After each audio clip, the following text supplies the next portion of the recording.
திருச்சிற்றம்பலம். திருச்சிற்றம்பலம். நம பார்வதி பதையே அரர மகாதேவா.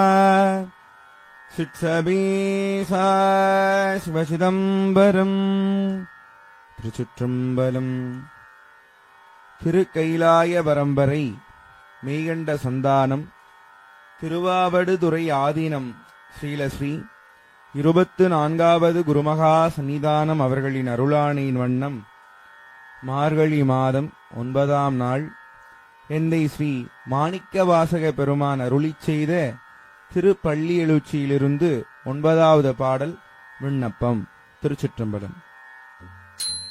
விண்ணகத்தேவரும் நல்லவும் மாட்டா விழுப்பொருளே ஊன தொழும்படியோங்கள் மண்ணகத்தே வந்து வாழச் செய்தானே வந்திரு பெரும் துறையாய் வழியடியோ கள்ளகத்தே நின்று களிதரு தேனே கடலமோதே கரும்பே விரும்படியார்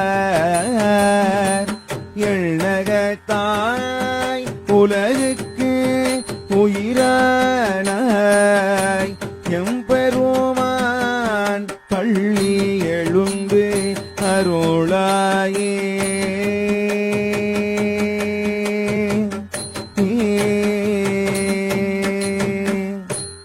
திருச்சிற்றம்பலம்.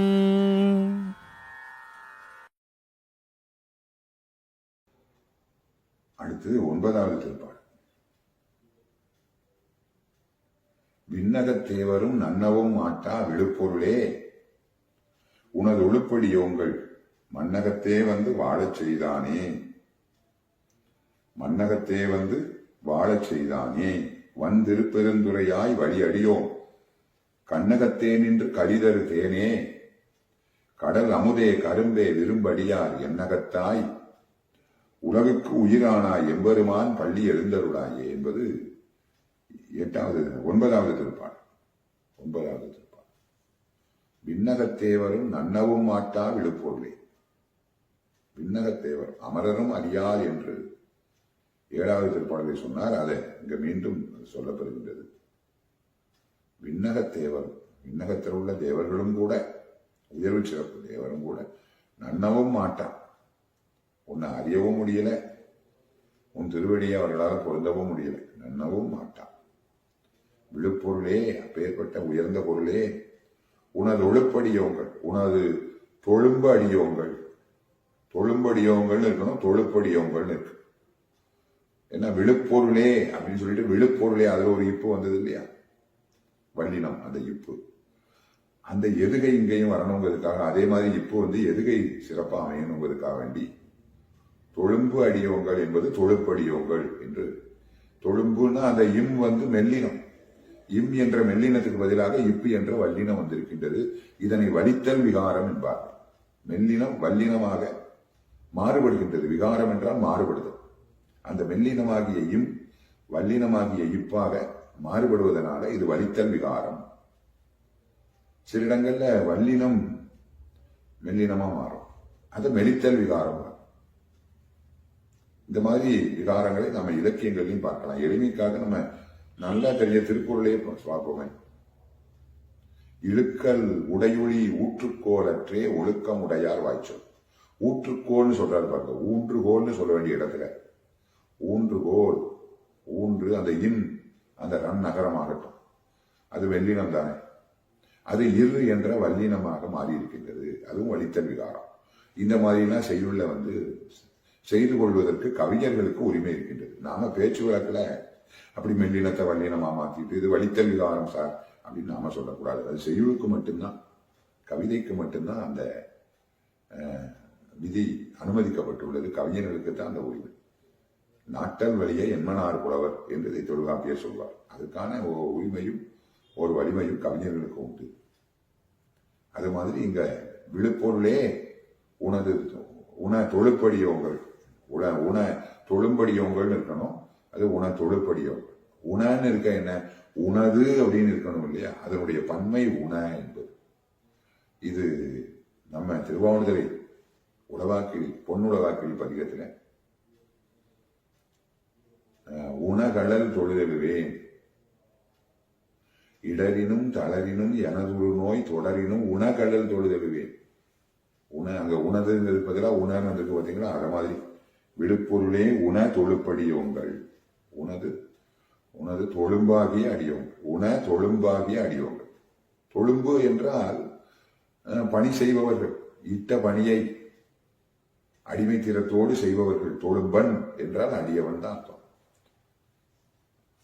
தொழும்பராகிய அடியோங்கள். அடியோம் என்று சொல்லும்போது அது பன்மை, பன்மை தன்னை குறித்தது. அடியார் அப்படிங்கும் போது அது படற்கையில பட பொருள் தருது. அடியோம், அடியேன், அடியோம் அப்படிங்கும் போது தன்மை. அடியேன் என்பது தன்மை ஒருமை, அடியோம் என்பது தன்மை பன்மை. அது அடியோங்கள் என்று வருகின்றது. கல்விகுதி உயர்தனிக்கும் பயன்படுத்தப்படுவதை நம்ம பார்க்கின்றோம் இலக்கியங்கள். ஒரு சாரார் கல்விகுதி அகிரணிக்கு தான் பயன்படுத்தணுங்கிறாங்க. பெரியோர்கள் ஆட்சியில் உள்ளது. அடியோங்கள். தீப மனத்தார்கள் என்பார் திருஞான சம்பந்த பெருமான் நல்லூர் பதிகத்துல. மனத்தார் என்று உயர்தினை மக்களை தானே சொல்றாங்க, மனிதர்களை தானே சொல்றாங்க மனத்தார்னு. இந்த இடத்துல மனத்தார்கள் சொல்றார் கல்விகுதி. அது மாதிரி அடியோங்கள். விழுப்பொருளே உன தொழுப்படியோங்கள். மன்னகத்தே வாழச் செய்தானே. ஐயா, விண்ணகத்தேவராலையும் எட்ட முடியல சுவாமிய. ஆனா இங்க மன்னகத்தில் சுவாமியே எழுந்தருளி வாழச் செய்கின்றார். யார? எல்லா மக்களையுமா இல்லை. அந்த விண்ணுலகத்தில் உள்ளவரை கூட அறிய முடியாம தான் பல மனிதர்கள்லாம் இருக்கிறாங்க. அதனால பொதுவான மனிதர்கள் இல்ல, அடியார்கள். இந்த மாதிரி திருமொழிகள்ல அடியார்களுக்குன்னு பிரத்யேகமா சொன்ன சிறப்புகளை எல்லாம் எல்லா மனிதர்களுக்கும் பொதுவாக்கி என்ன பொருள் சொன்னா எப்படி சரியாகும்? அங்க மனிதர்கள் அல்லது மக்கள்னு பொது சொல்ல போட்டிருக்காங்களா? சிந்திக்க வேண்டாமா? உன தொழுப்பு அடியோங்கள். உன தொழும்பு அடி. பொருள் படி பார்க்கும்போது தொழும்போடு மாத்திக்கலாம். வைத்தவிகாரமா இருக்கு. தொழும்பு உன தொழும்பு அடியோங்கள். உனக்கு தொழும்பராய் இட்ட பணியை செய்பவர்களாய் இருக்கக்கூடிய அடியோங்கள். இந்த அடியார்களைத்தான் வாழ வைக்கத்தான் மன்னகத்துக்கு எழுந்தொழி வந்திருக்கிறான். மற்றவர்களையும் வாழ வைக்கிறான். எப்படி? அவர்களுக்கு தேவையான உணவு என்ன, உடை, இருப்பிடம், வாழ்க்கைக்கு தேவையான செல்வம், இவற்றையெல்லாம் கொடுத்து வாழ வைக்கின்றான். அடியார்களை வாழ வைப்பது வரை அவர்களுக்கு ஞானத்தை கொடுத்து பிறவா பெருநிலையை தருகின்றான். அது அடியார்களா ஆனாதான் தருவான். அதுல இன்னாருக்கு தருவேன் இன்னாருக்கு தரமாட்டேன்னா சொல்லலாம். யாரு அந்த அடியார் நெறிக்கு வந்தாலும் அவர்களை ஆட்கொள்ள தயாராக இருக்கிறான். ஆகவே விழுப்பொருளே உன தொழுப்படியோங்கள் மன்னகத்தே வாழச் செய்தானே. உனது அடியோங்களை மன்னகத்தே வாழச் செய்தானே. வன் திருப்பெருந்துறையாய். வன் என்றால் வன்மை என்ன? கண்ணகரம். அதாவது 3 சுழி போட்டு வன்மை சொன்னா அது வளம்னு அர்த்தம். ரன்னகரம் 2 சுழி போட்டு வன்மைனாதான் கடுமை. வன்மையாக கண்டிக்கின்றோம். வன்மையாக அந்த வன் 2 சுழி போடணும். வன் 3 சுழி அங்க போட்டா நல்ல செழிப்பா கண்டிக்கிறோம்னு அர்த்தமாய். அது போலதான் இங்க வன் 3 சுழி தன்னகரம் போட்டிருக்கார். வன் திருப்பெருந்துறையாய். வளமான திருப்பெருந்துறையிலே எழுந்துருளி இருப்பவனே. வழியடியோம் என்ன அர்த்தம்? எங்க தாத்தா அடியார், எங்க அப்பா அடியார், இப்ப நானும் அடியார் என்பது மட்டுமல்ல, பல பிறவிகளில் பெருமானுக்கு அடியாராக இருந்து வருவர்கள். அவர்கள்தான் வழியடியார், பழகடியார். வழியாக அப்பா அடியார் இருக்கலாம், தாத்தா அடியார் இருக்கலாம் இல்லையா? அது மட்டும் பெருமை இல்லை.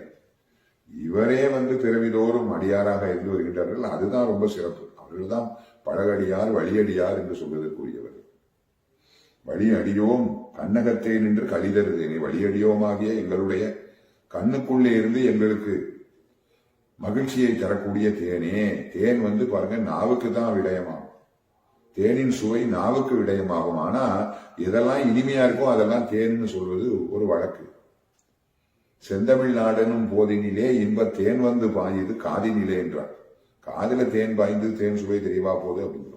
அப்படி இல்லை. அந்த செந்தமிழ்நாடுன்னு அந்த பெயரை கேட்கும் பொழுது காதுக்கு அவ்வளவு இனிமையாக இருக்கின்றது. நாவுக்கு தேன் எப்படி சுவை ஒரு இனிமை தருமோ அத மாதிரி தமிழ்நாட்டின் பெயரை கேட்பது, இந்த தமிழ்நாடு என்ற ஒளி காதுக்கு இனிமை வைக்கின்றது என்பதற்காக அந்த தேன் சொன்னார் இல்லையா? இதெல்லாம் பழைய இலக்கிய வழக்குகளை எல்லாம் தழுவித்தான் பாரதியார் அப்படி அந்த மரபை போற்றி அருமையா சொல்லியிருக்கிறார். இங்க கண்ணுக்குள்ளே இருந்து மகிழ்ச்சியை தரும் தேனேன்னு சொல்றாங்க பாரு திருப்பள்ளி எழுச்சியில். கண்ணகத்தே நின்று களிதரு தேனே, களி என்றால் மகிழ்ச்சி. காலத்தியான் அவன் என் கண்ணுளானே என்பார் திருநாவுக்கரசு நாயனார். கண்ணகத்தே நின்று களிதரு தேனே, கண்ணகத்தே நின்று அந்த கண்ணை விட்டு ஒரு நாளும் நீங்க மாட்டான். ஆனால் நின்று நிறைவேற்று.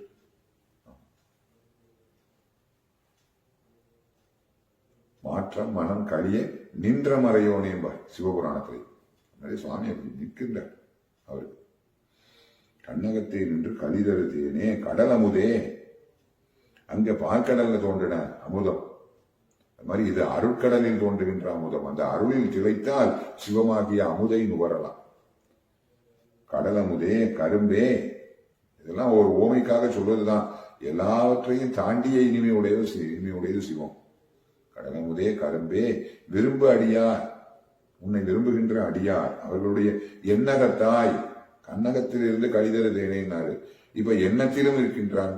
எண்ணத்துல இருக்க போய் தான் கண்ணுக்குள்ளே இருக்கின்றான். எண்ணகத்தாய்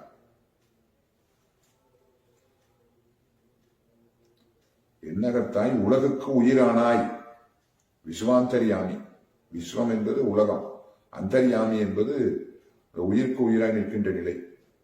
எல்லா உயிர்களுக்கும் சிவம் ஒன்றே வந்து அந்த பரமாத்மாவாக இருந்து உயிருக்கு உயிராக விளங்குகின்றது. 7 வகை பிறவிகள் அப்ப பார்த்தோம் இல்லையா? அதெல்லாம் யோனி பேதங்களை பகுத்தா 84 லட்சம் யோனி பேதங்கள் வரும். உரை சேரும் 84 100,000 யோனி பேதம் நிறை சேர படைத்து அவற்றின் உயிர்க்குயிராய் அங்கங்கே நின்றான் என்பது திருவேலிமலை ஞானசம்பந்த பெருமான் பதிகம். உயிர்க்குயிராய் அங்கங்கே நின்றான். இவன் ஒருவனே சர்வான்மாக்களுக்கும் உயிர்க்குயிராக அந்தர்யாமியாக இருக்கின்றார். அதான் உலகுக்கு உயிரானாய் என்ற எண்ணகத்தாய் உலகுக்கு உயிரானாய். ஆக அடியாருடைய எண்ணத்திலே இருக்கின்றான். எண்ணம் என்பது உள்ளத்திலே உதிப்பது. அந்த உள்ளத்திலே இருக்கிறான், அதான் எண்ணத்திலே இருக்கின்றான். அடியார் உள்ளத்து அன்பு மீதூர குடியா கொண்ட கொள்கையும் சிறப்பும் என்று திருவாசகமே சொல்கின்றது அல்லவா? தெருளிடத்து அடியார் சிந்தையில் புகுந்த செல்வமே என்று பிடித்த பத்திலும் சொல்வார் இதே ஆசிரியர்.